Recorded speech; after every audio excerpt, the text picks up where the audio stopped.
It is our pleasure to be joined by possibly the most well-liked man in all of sports media. You can see him all over ESPN's platforms, but most of you know him as the co-host of SportsCenter with Scott Van Pelt. Stanford Steve is in the house, man. What's going on? How we doing, fellas? Pretty exciting time of the year. I know football fans are getting a little down now as we do try to find any kind of depression we can with only 2 NFL games left, but a great weekend last weekend. People are always going to complain about the games and everybody wants a game coming down to the last minute, but we are darn selfish, I tell you. But there was plenty to like in that kind of ball. And then obviously, we have a portal closed for what, 45 days or something, and then it opens back up when spring ball's done. So plenty to chew on. I know everybody's fired up. There's no doubt about it. Now, before we get to the NFL stuff, I wanted to talk some college football with you because obviously you're very dialed in to college football throughout the season. And man, let me tell you, I watched about every second of that Peach Bowl broadcast that you guys did. McAfee is just, he's such an entertaining dude. How much fun was that? And not to mention that game was incredible. Yeah, it was. There's a lot going on there. And if you've been a part of these mega casts, it's kind of hectic, because everybody's doing stuff pregame. Whether you're doing TV or you're doing radio shows or you're doing, some of the Twitter stuff, helping those people out. So you never actually really sit down. But I knew Pat and his guys and their familiarity they have with each other. I was just going to sit back. So when I got out there, Pat was like, come on. Him and AJ were on one sideline. So I went over there with those guys. And then Darius and the other guys with Connor were on that side. But, the game was just incredible. It was just haymaker after haymaker. Being in the coaches meeting with the broadcast, I thought I got a sense of that Ohio State wasn't going to back down in any way. And they were going to, go after Georgia in a way that I thought only they could, watching the tape and seeing the versatility of the receivers that we saw all year and all that. But McAfee, it's so enticing and like, I don't want to say rage, but there's this anticipation. You don't know what's coming out of his mouth. So I got my first taste of it earlier that day, picking the games on game day. So I got a sense of there being around his guys. So that helped a ton because when he's as talented as there is. When he's going, like he could get down in distance, formation, all that stuff. He could get it in. He could do play-by-play. But the idea of turnover, interception, Washington gets hurt on that play. Ohio State scores the next play. And then Georgia's, down 2 possessions. You're trying to get this all in familiarity for the viewer. So on that part, it was hectic, but it was fun as hell. The building was incredible. Ohio State showed out. Obviously, Georgia playing in the Georgia Dome showed out. So it was a ton of fun for sure. Now, are you a BCS guy? Are you a 14 playoff guy? Or are you the extended 12-team playoff guy? Oh man, right on the spot early on here. Man, I'm fine with 4. I really am, guys. Gabe, I go on your radio show a bunch. We've talked at nauseum about, last year there wasn't 4. A couple years prior there wasn't 4.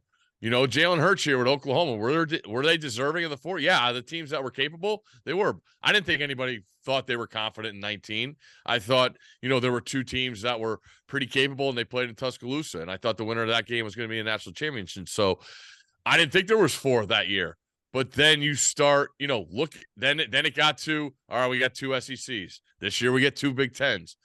I thought those teams were deserving of the spots. I thought those were the 4 teams this year. So the idea that we're going to go 12, everybody's going to love it. But also, this is big boy college football. You guys know this. And we might get an upset here or there. But what's that going to look like for the next round? When Cinderella, when UMBC beats Virginia in the NCAA tournament, 16 beats 1. What's that look like in the next round? I'm loving life if I'm the 8 or 9. I got a path right to the Sweet 16. So I like the idea. I thought 8 was doable. I know everybody wants an automatic qualifier in that conference, which I get with all these, conferences paying money, but I feel like the conferences are separating each other from each other. So there's a lot of things in there. I'm fine with 4 right now. I think we can find. I'm more of a deserving than a conference balance guy. I look at that, whereas I know what it's like to go on the road in the Pac-12, and everybody thinks it's easy, but it's not. In the Big 12, I mean, look at college basketball, for instance, in the Big 12 this year. It's insanity. Every game feels like it's coming down the minute. So I look at it separately in a deserving sense. So I'm good with 4 right now. Now, you played college football, so clearly you've been in that world. How are you feeling about the sport as a whole right now? Right, we've got the playoff expansion coming. We've got NIL, transfer portal. Like how do you feel about just how the sport as a whole is operating right now? It's on the tracks, but it feels like it could go on an off turn a little bit. I feel like there's obviously everybody's their own entity, right? But I think people are feeling out this NIL process in their own ways. And you hear about schools that had a plan and money's getting dished out all over the place. But when you look at, say, the Florida, situation with Jaden Rashada, this is what it is. Okay. I'm the head coach. I'm recruiting a player. The player is talking about X amount of deals and dollar signs. I go to my collective. My collective says we could do this. Okay. Boom. All right. That number we talked about, NIL, it's done. Now it comes to money time. I'm the head coach. I don't have anything to do with the money. And the money guy tells me I don't have it. How does that work? You go tell the recruit you don't have it. You told me you had it. So it adds another plot to the story, which I feel like, in Florida, Billy Napier's first full offseason after a season, like he's got enough stuff on his plate.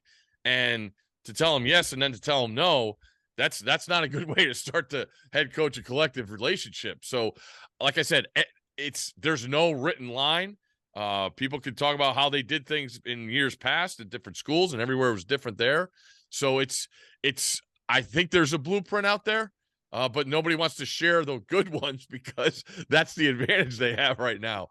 So it's I don't want to say dicey. I think everybody knows what they have. I think look at what schools did recruiting this year. It's sad to say. I mean, I don't know. You guys are from an age where I know there was basically 25 scholarships in a class, and now I talk to coaches. Oh yeah, we took 12 because we knew we needed to get 12 in the portal. So it's an ongoing change, but I feel like the good staffs know what they have to do. And, everybody talks about is Georgia winning a national championship like that a good thing for the sport? In a way, I think it is, because now everybody know the bar that is set. That's what you need to get to in order to be the best in this sport. And I think there's a lot to take away from this season and how teams handle things and changes that were made, immediate coaching changes that were made in different conferences. So I feel good about it. I do wish there was a commissioner to end all, be all with penalties and just a spokesperson for what's going on. But hopefully we get there. But I think the teams have taken ownership. And the conferences are there also. But I think most importantly, the head coaches and teams, as we always talk, they're CEOs of this. I think they have a better sense of what my school is capable of. And that's the biggest part. You guys are in Norman. There's plenty of investment from your fan base and the people you want involved in your program. But I don't know if it's like that. Pac-12, I'm not sure winning is a priority, especially in the football program. So there's a lot of conversations that need to be there. But I think the schools have, I think we're way ahead of where we were last year at this point for sure. Yeah. One more college question for me. What was your thoughts whenever all the conference realignment stuff, I guess you could call it, Oklahoma, Texas going to the SEC, and then, the Pac-12 teams headed to the Big Ten. What did you think about that? Is this a good thing? Is it a bad thing? I mean, I know one thing we always hold dear is all the traditions and how it used to be. But what was your takeaway? It's haymakers, guys. Like I don't know how to process it. I really don't, because you guys are in it every day with Oklahoma and Texas. Like when this happens and everybody just points to the field, oh, they're not ready to go yet. Well, it's going to happen, and they're going to need to be ready. Whether it's, personnel on the field or coaching staff or NIL that's in placement or transfers, all that stuff. Like there's no going back now. But yeah, the tradition thing kind of sucks. Playing, my last game was in the Rose Bowl against Ron Dayne in Wisconsin. And it was a totally different deal than going there and playing UCLA in the Rose Bowl. But you still got to go there. You go to LA road trips in the Pac-12. We stay at the nicest hotels I've ever stayed at, going and play USC and UCLA. Like that was living, man. Sitting out on a Friday night, with your post-meeting snack and hanging with the guys and being on the balcony of a sick, view of LA. Like that, those schools aren't going to get that anymore. It's crazy to think about, but I think it's doable. Like I look at UCLA and SC. I was reading a thing about, splitting the Big Ten into quads and being SC, UCLA, Iowa, and Nebraska, the farthest west schools. That's doable. Shoot, the money that they're getting, that flying shouldn't be an issue. And we chartered flights back in the day. Like it's a totally different way of traveling.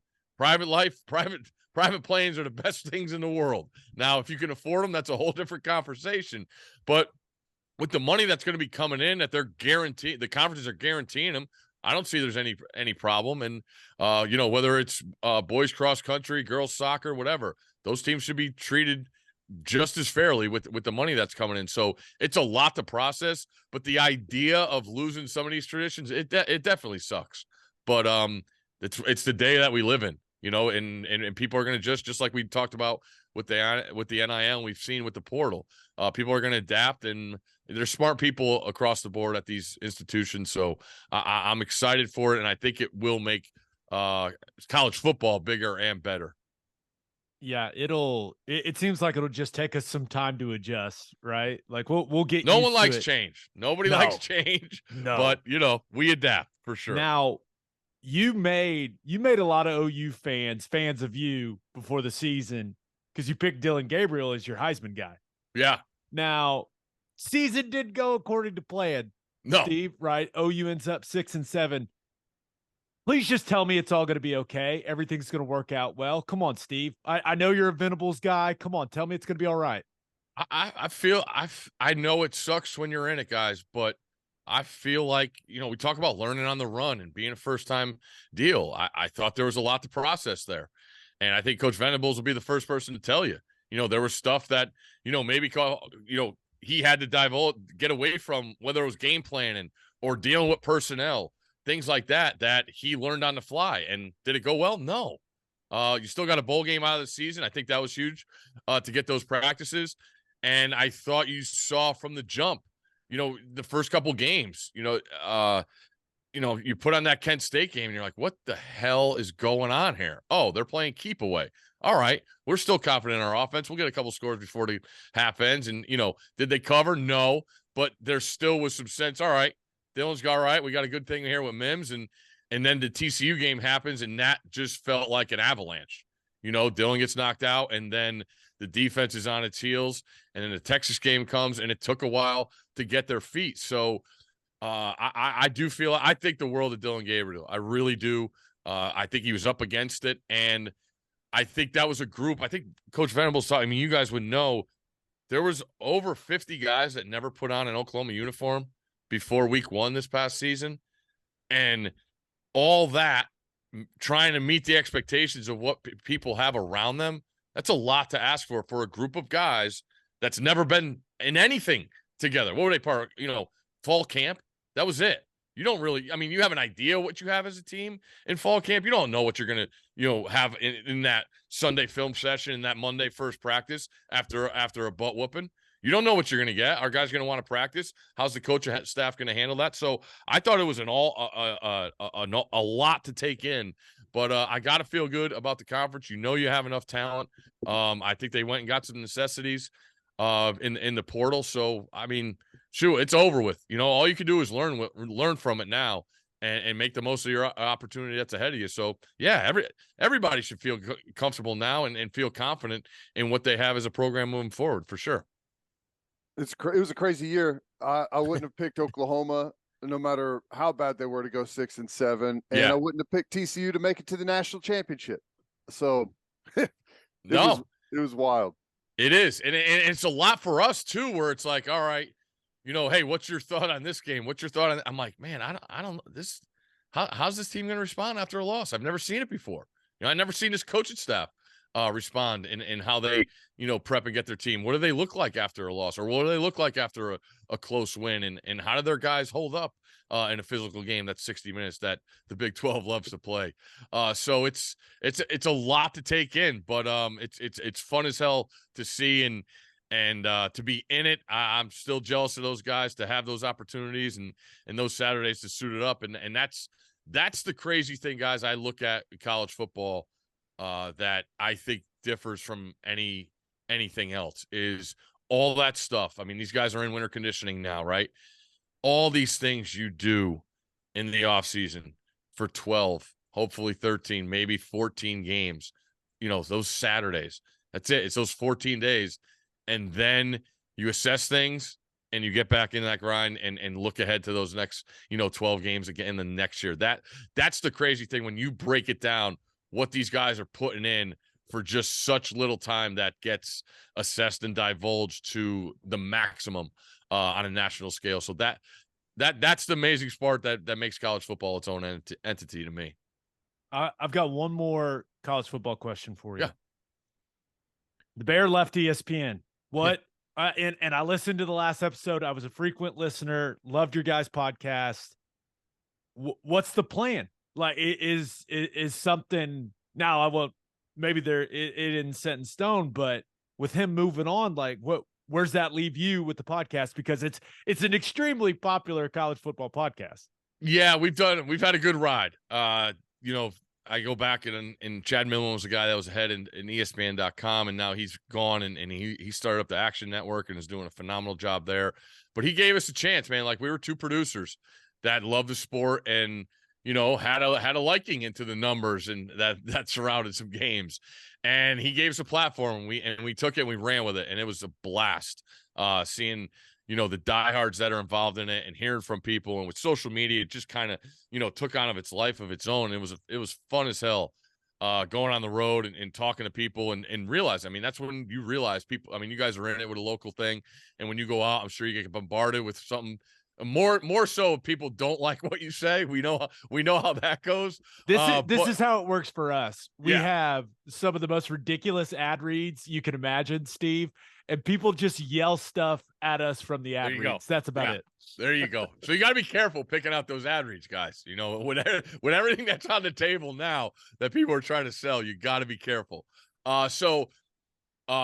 There's been talks, I think college football with what's going on, the way the season ends, I get asked to go do some game day stuff. I mean, I'm at the Peach Bowl.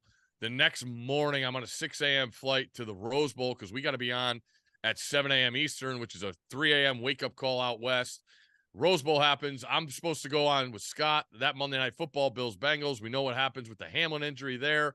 And then, it's the national championship in the lead up to there, where I'm out in LA for a week. So it was a lot to take in. It was fun as hell.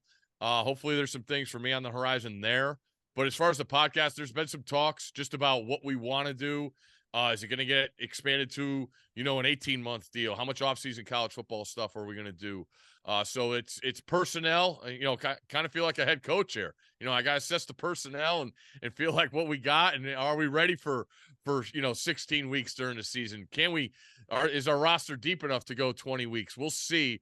But when the decision is made, I will be sure to let people know, because I know I've been inundated with questions, and that's the toughest thing, is to answer questions when you don't know the answer.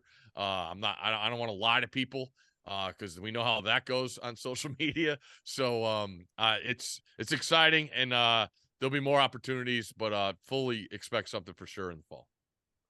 Well, the NFL's been crazy too, right? As soon as college football's done, that's whenever the NFL really starts to ramp up, and we're coming off of another great week of playoffs, and I don't know. Is Mr. Irrelevant to perhaps maybe going to the Super Bowl one of the best stories we've seen in a while?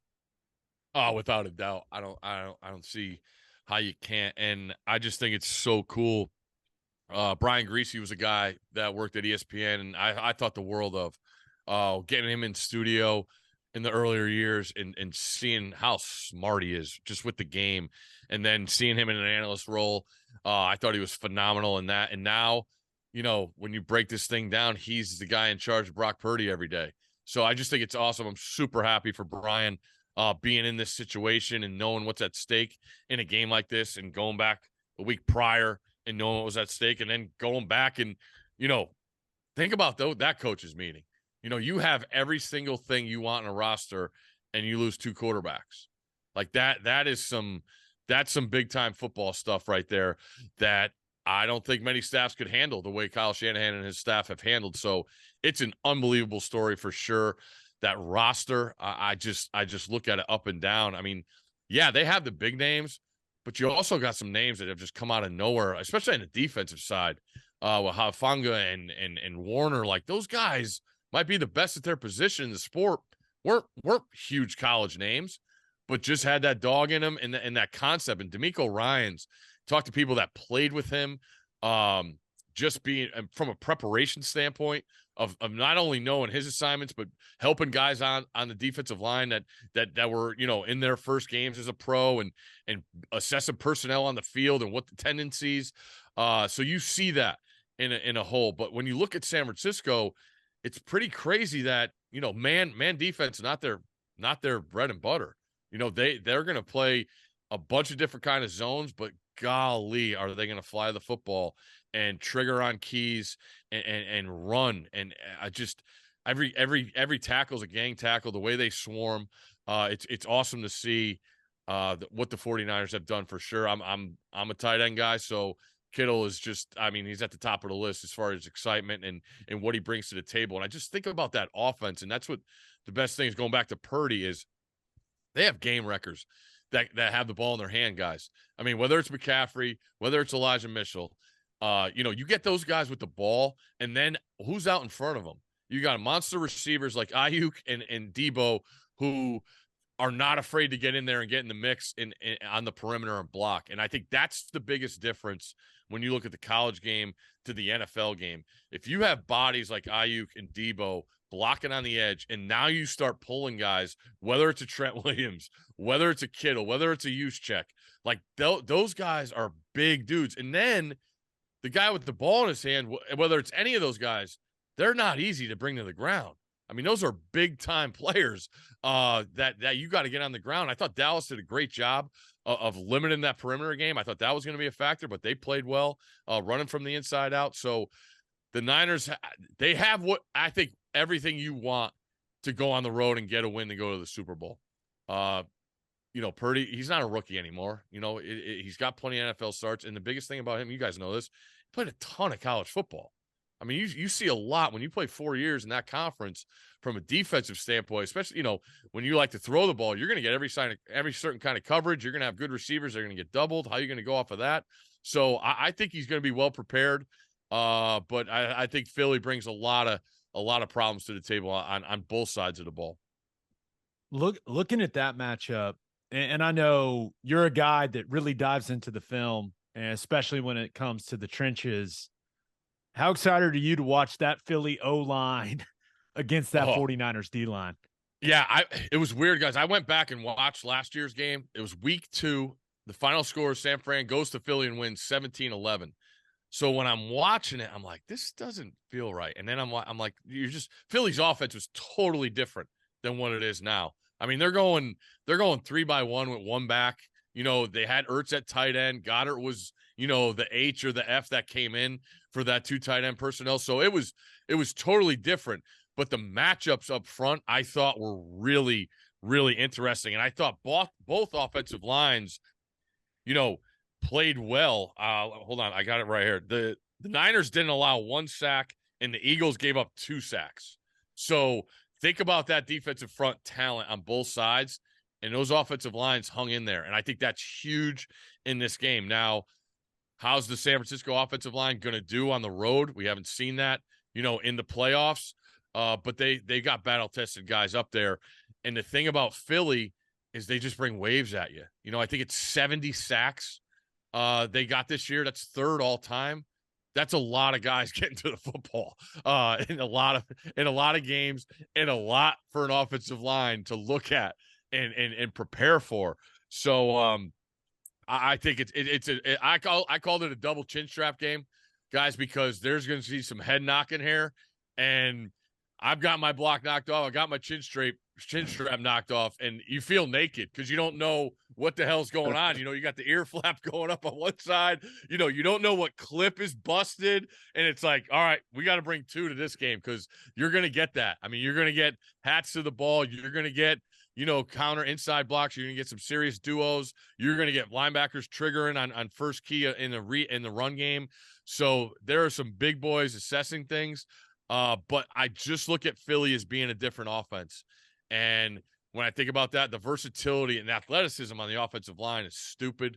Obviously, Lane, at right tackle brings a different dynamic than we see because a lot of teams go with their left tackle being the best tackle. I think the Eagles do it different, maybe because they want to get that run game going in Jalen's face. So you got Bosa on the other side there. I mean, the matchup, you can just go back and forth with the matchup. So I think the playmaking ability of Philly is going to be the end-all difference in this game. They didn't have A.J. Brown in that game last year. Jalen's a totally different player. And the biggest thing for me in the NFL playoffs is trying to assess these teams that are out of the bye. I don't like the new format. I think more teams, go through 17 games. I think there should be at least 2 byes. But now you get one team, on a bye in each conference, and that's what I didn't know about last week. How would the Chiefs come out off a bye? And then how are the Eagles going to come out? Because we hadn't seen the Eagles fully healthy in over a month. So you factor that in, what they're trying to do just to get to the end of the season, still maintain the 1 seed, and then come out and put it all, on the table against a division opponent. I thought that was darn impressive, what they did last week. So you saw early on, Jalen was a part of the run game. He's going to be a part of the run game. He ran for 82 in the game last year.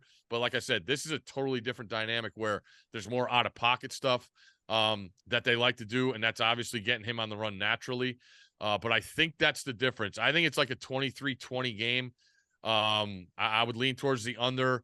I guess you could, if you're in the buy-in, you could buy San Francisco to 3 and feel good about that. But I still lean towards Philly because when you look at the totality of both things, I think Philly being at home too, that's a tough place to go win to get one on the Super Bowl in the biggest game of the year. So I would lean Philly winning the game. Have you been, and I'll say I have been, but have you been surprised with how good of a pro Jalen Hurts has turned out to be? I wouldn't have picked it. Not that he was bad. I just didn't think his skills translated as well to the NFL. It turns out translate pretty damn well. It's been awesome to watch, guys, because you guys were, I'm sure you went back when he came to Oklahoma, you went back and watched Bam, and you're like, I don't know about this. Like, this fit. He's not a thrower first, and he wasn't a guy that was going to, throw it into tight windows or even anticipating throws, throwing guys open on deep over routes or, things like that, which was the biggest eye opener to me in the national championship against Georgia when Tua came in. I'm in the end zone and I'm there's a goal line situation there and Tua's in it. So I'm behind him. They're coming at me. And the way he threw Ridley open on one of those touchdowns, I'm like, whoa, this is different. And you could see the receivers responding to that. But then when you break Jalen down, like, look at the improvements he made. Just having the ball, step, throw, in that Oklahoma system. I thought he learned a ton there. But you also saw him, executing those deep throws. And that's what I thought was the biggest outlier was, could he even complete it where there's no, rush up the middle, there's no, pressure? Can he go, 3-step drop from a gun and hit a deep crosser or hit a deep, corner route? And right off the get, we saw that he could do that. So you can't say enough of how much he's improved himself. And last year he gets in the playoffs and goes to Tampa. They're not ready for a playoff game against the defending Super Bowl champions. And then to see him come out see how they've changed the offense. You know, Goddard's such a huge deal. Devontae Smith could get open on anybody, and then A.J. Brown's just a man-child outside that can run every route, which helps a ton. And then you have that offensive line to secure things. So I think the biggest thing here that we haven't seen that's going to be the biggest outlier in this game is how does Sirianni coach in a close game? We haven't seen that with a game of this stakes. Last week they go out, they blow the doors off the Giant. Would they run for 260 or something? You know, when it's, say they're down 3 in the third quarter, what's that play calling look like? That's the stuff I'm really looking forward to. Because as I said, last year I'm going back and I'm watching it. The Eagles don't look right. They're not the same team. That's Nick Sirianni's second game calling plays with that team in that instance. So when I'm watching, I'm kind of like, there's matchup stuff to look at here. I can't go about how he assessed things. You know, they went for it on 4th and goal in the second quarter. They had about 7 plays down there on 4th down. He goes with Philly special. It did not work. And right from then, you heard the boos. So there's a lot. The lot goes into it. But I do think Jalen Hurts is the ultimate difference maker because of how much better he's got throwing guys open, anticipating throws, obviously his legs, and just his demeanor. Like nothing bothers him. I love how he's handled himself, press conferences, off the field, whatever you want to do. He's grown up in front of our eyes, and I have to say I'm rooting for the kid because I didn't think it was capable, but that's a testament to a guy believing in himself and just not looking for answers or excuses, just doing the work that you need to putting in hard work, and he's made himself the player that he is now, and it's just awesome to see. Yeah, it's impressive. There's no doubt. All right, let's take a look at that AFC Championship game. Currently, Bengals are a 1-point favorite at Arrowhead. Steve, does this have a lot to do with Mahomes' ankle, or is it simply like the Bengals are that good and Joe Burrow is that dude? I think a ton of it is the numbers cooked in the books for what Mahomes is going to be, and I think it's really hard. And I mean, this is why those buildings are pretty big in Las Vegas. These guys get a lot of money for making these lines. But he's never played a road playoff game, and that's all I've wanted to see during his career with Mahomes. Is I've seen Joe Montana back in the day go on the road and win playoff games. I've seen Tom Brady do it. I've seen Peyton Manning. Mahomes has never even played in one, so he's been a favorite in every playoff game. I think it's 12 now. I think the Chiefs have been 14, and now I could see them going off as a 1-point favorite, regardless of what happens there with the number. I just wonder about Kansas City's offense with him not being 80%. You know, think about what he does. You know, we have Bill Barnwell in studio with Scott last night. I mean, they're historically the best 3rd and 10 or longer offense in the history of the league. And why is that? Because he could run around and not get tackled and then find guys open, like Kelsey, you know, and Juju Smith-Schuster, and Valdez-Scantling. Like, he has trust in those guys where guys don't give up on the play, and I'll find your way. And the hardest thing to do, I think, besides having to pass protect against 300-pound guys, is have to cover guys for about 9-10 seconds. And then you get a guy that has every arm angle and every throw in the book and mobility with Mahomes. I just don't think that's going to be an asset for them this week. Looking at that ankle, looking at what they like to do, even the play action stuff, guys. I think when he turns his back maybe for a play fake, I think you're going to see some run blitzes, knowing that he likes to freelance a lot, and they're not going to do that. I think that's going to be a run. I think he's going to have to be, they're going to have to change up some run game stuff and not do so much, cross formation, naked boots. I don't think he's going to be able to do that. I think he's going to have to hang in there in the pocket. And I think the runs are going to have to be, basically straight at you with inside zones and maybe some duos, up front, like to get movement to help the pocket when pass time comes. So I think it's going to be a different game plan for Kansas City, knowing what he's going to be percentage-wise, health-wise. So that's the factor, because Cincinnati's going to come in. I mean, they're going to pull their pants and say, hey, this is what we are. You like it or not. I mean, we saw that against Buffalo. The game plan offensively, the way they moved Chase and got their linebacker, their two linebackers are their base of their defense with Edmonds and Milano, and those guys are running sideline to sideline. And then sure enough, boom, first touchdown. The best player on the field, Jamar Chase, is wide open in the middle of the field. So I think Cincinnati, is going to come in with a game plan. The problem in this league, guys, is forgetting how good or how bad a team looked the week before. Like, could Cincinnati possibly play that well again? I don't think so. I think that was the ultimate game. You talk to people around the Bengals, that was the game they really, really wanted. And it goes back to the game they lost with the Hamlin injury. They were so geared up for that game, knowing the hype and the mantra that Buffalo brings to the table. That was their chance to get them on Monday Night Football and prove that they were the better team. And then they had to wait a month and go do it in Buffalo's building. That's some darn impressive stuff. So I do expect Burrow to play well. I think there are some holes in that Kansas City defense, even though I like what they've done personnel-wise to try and shore some things up. Spagnuolo will have a plan. But I'm starting to lean. I can't believe I'm doing this, but I'm starting to lean with the Bengals because I don't think KC not being at 100% on the offensive side with Mahomes, with the most focus, I don't think that can beat the Bengals the way they're playing. I think, the balance of the run game, I love what they did running the football last week where, everybody talks about the injuries they have. And what do? They get in those tight sets, bottle everybody up, and then boom, pin, pull, and you got guys coming around. That's some good stuff in the run game at really, really critical times was darn impressive. So I think Cincinnati's going to have everything on the table, and I'm not sure Kansas City's going to be able to hold up for 60. Yeah, last year in this game felt like Mahomes tightened up a little bit as the pressure really started to mount. I want to get your thoughts on Joe Burrow. What are we seeing here? How good is this kid? Are we talking about a guy that's going to be like perhaps set the standard here down the stretch over the next 5-8 years? I mean, guys, Scott and I talked about on our podcast earlier this week, like, look at the window he's in.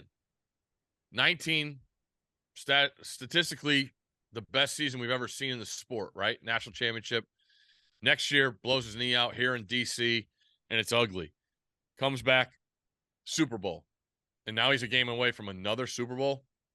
That's some stuff I've never seen before. Against some of the best quarterbacks. Yeah, exactly. And it's with the Bengals. Correct. And Right. that's a huge thing for me. I'm so glad you brought that up, Gabe, because they're a laughing stock my whole life. I was young, Boomer and the Bengals and the Icky Shuffle go to the Super Bowl, but that was a one-off. And you think about the quarterbacks you guys mentioned with Mahomes and Allen and everything in there, and I throw in their division. I think it's the toughest division in the NFL. When you look at the proneness of the Ravens franchise and what they bring to a table week in and week out, year after year, the ultimate nemesis in the tough guy Steelers, and then you got your in-state rival in the Browns, who have been a pain in your ass because of how different they are from you, where they're just going to roll their sleeves off and run the ball down your throat. And we saw that earlier in the year. The Bengals were able to get them later in the year. But do that against that division, do that in the conference against these quarterbacks. That's the biggest of big boy stuff that I've seen. And there's no flinching. It's him. He's out there. People love the entry to the stadium, what outfits and sunglasses he's got on. But there's a killer in that inside that 9 jersey, man. And he's not afraid of anything. I go back to Bruce Feldman's book that he wrote the year with LSU and Ogeron. And the way Burrow came onto the scene, being a transfer guy and basically challenging guys on the LSU defense, in practice, whether it was words and it ended up in some scuffles. Like, those are LSU defensive players. Like, that's not some American Conference defensive guy. Those are pros on the other side that he's walking into a hornet's nest and challenging guys. And I think he won that team over. He got that job done. And you see what he's done, like you said, with the Bengals. It's stuff we've never seen before. And it's all, I don't know. I don't think you can measure it, what he brings to the table as far as how fast he's changed that organization. I just keep going back. They're a laughingstock most of my life. Nobody thought the Bengals. They were in the top 5 every year for a pick because they stunk every year. So to see the tables turn this fast is just a credit to him. But I also think that coaching staff, I don't think they get enough credit for what they've done. That defense, they don't have big name guys, but they might have the best cover safety, best cover linebacker. They've pieced together a secondary. Eli Apple, nobody wanted him. Man, is he talking some junk this week? I hope he plays well. I mean, wow. Big boy. He knows he has 2 games left, right? He better hope he has 2 games left the way he's talking. But no, I mean, I just feel like that roster, I don't want to say land of misfits, but it's not big name guys. And I go back to the draft when they took Chase. Everybody said, Joe Burrow just blew his knee out. How are you not going to take Penei Sewell? An ultimate pass protector, ultimate run game tackle, a guy that you could put in front of Joe Burrow for 10 years. And they go out and take Chase, his college receiver. And boy, has that played dividends. So the way they've dictated everything, they haven't eased their way. They come out, like I said, they pull their pants down and say, hey, we're here. This is what we got. They've done that on the offensive side and the defensive side. So that coaching staff, that quarterback is something to be reckoned with. And they're going to come in with the same mentality on Sunday to Arrowhead for sure. So it sounds like you've got Eagles, Bengals as your Super Bowl. I do right now. Man, if we could ever get a camera on Mahomes in practice, but I that's the other thing that scares me. I don't even think he's going to be able to practice. I think Mahomes is just going to go out there. I mean, high ankle sprains. I've rolled my ankle a million times. I'm not trying to compare injuries at all.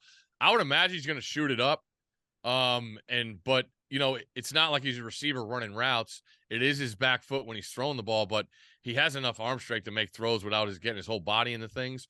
So I think you're going to see an adapted Patrick Mahomes, and I'm not sure that can hold up for 60 against that pass rush and that defense of the Bengals. So yeah, I'll go Bengals. I'll go Eagles.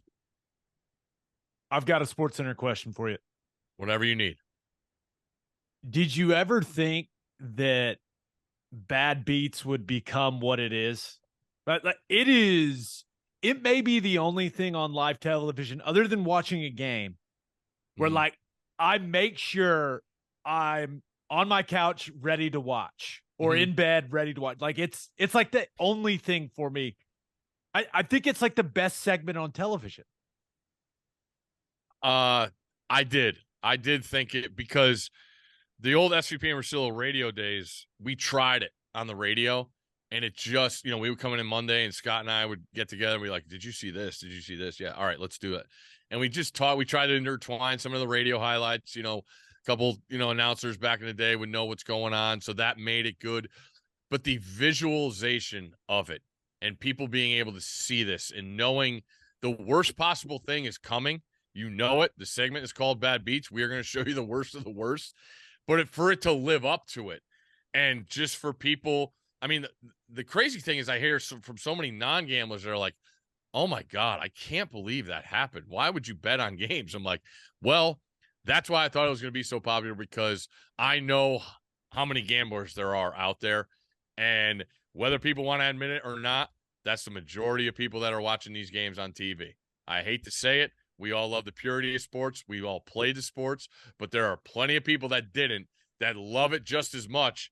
And a little money helps watch that game on top of that. So the visualization of it and people seeing it, we've done I think a great job of getting off the radar ones, whether we got to go to the Ivy League or, the Big West. Those are the best ones, man.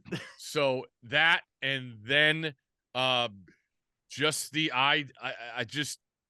idea of seeing it, and social media also, I don't know, last night in North Carolina, Syracuse game was the spread's 4.5. Syracuse is up 1 with 14 seconds left. They're on the verge of not covering with 1 second left because of intentional foul and the flagrant foul. And then they got a foul at the end. It was going to be an all timer. And then the kid from North Carolina misses both free throws. So Syracuse still covers getting 4.5. But the idea of social media has really exploded things too, because now people are checking in and it helps. We have a email chain that goes on through the weekend that our show staff, just adds on. And then Monday we come in, or each Sunday we try, after college football and just trying to assess things. All right, what's the best thing visually? What maybe, if there's an 8:00 ESPN game or there's a, noon ESPN Plus game, and that we got enough cameras on that ESPN Plus game, we're going to go with the ESPN Plus game because people haven't seen it. So I maybe not to this stature, but I did think it would be a big thing because people could relate to it and the average person that throws a couple bucks on the game.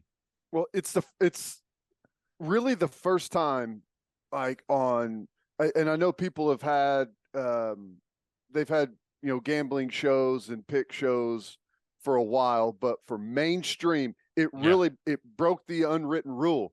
Like, people have been gambling on sports since the first time, someone said who could throw a rock the farthest, I guess. I don't know.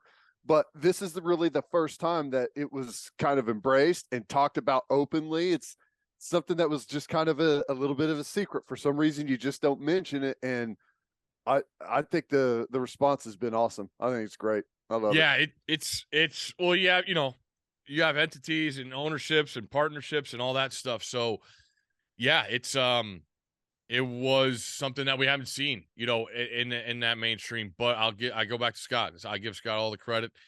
He wanted me to be a part of this show, and then he said we were going to do Bad Beats. And was there pushback?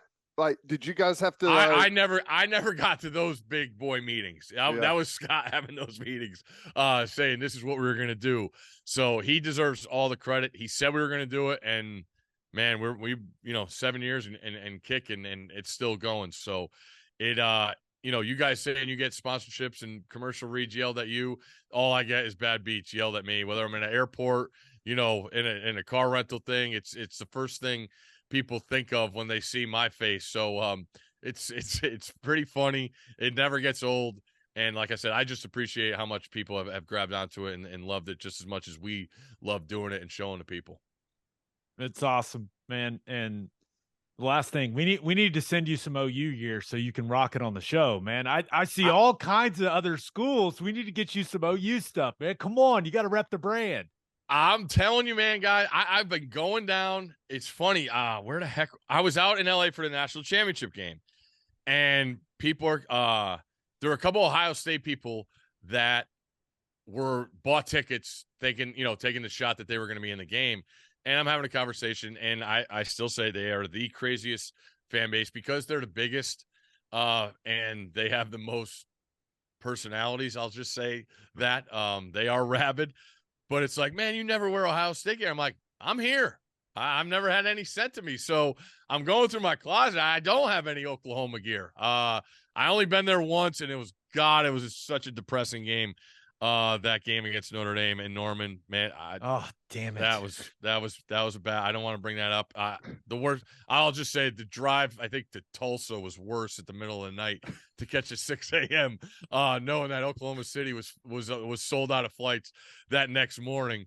Yeah, I'll shoot you my address, Gabe, for sure, and we could get some Jumpman Oklahoma gear on there. We got some podcast merch too. We'll send you a podcast shirt. All right, yeah, love it, all in.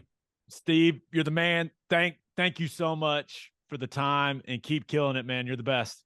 I appreciate you guys for having me and thinking about me. I love your guys' work and think the world of you guys. I know what goes into this kind of thing, and I'll say it all the time, being on the national stage here with ESPN, like I could be broader with my things, and you guys doing this locally, it's a whole different animal, man.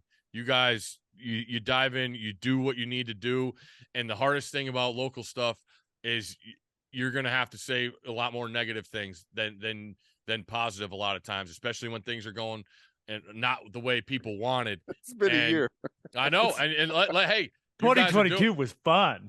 Yeah. But, like you said, you're going through it on the run, and people don't want to hear, people have all these aspirations and expectations, and it's really, really hard for people to do that and manage it, especially with a fan base like you guys have had and seeing the success that you've had. And I think that's the hardest thing for fans is when you start trickling down grandmom to grandma to mom, to daughter to sister, you get tired of hearing about the old days and when they won it all, and you just want to see it. I mean, I'm a born loser New York Mets fan. Like I was old enough. I was 9 in '86. I saw it.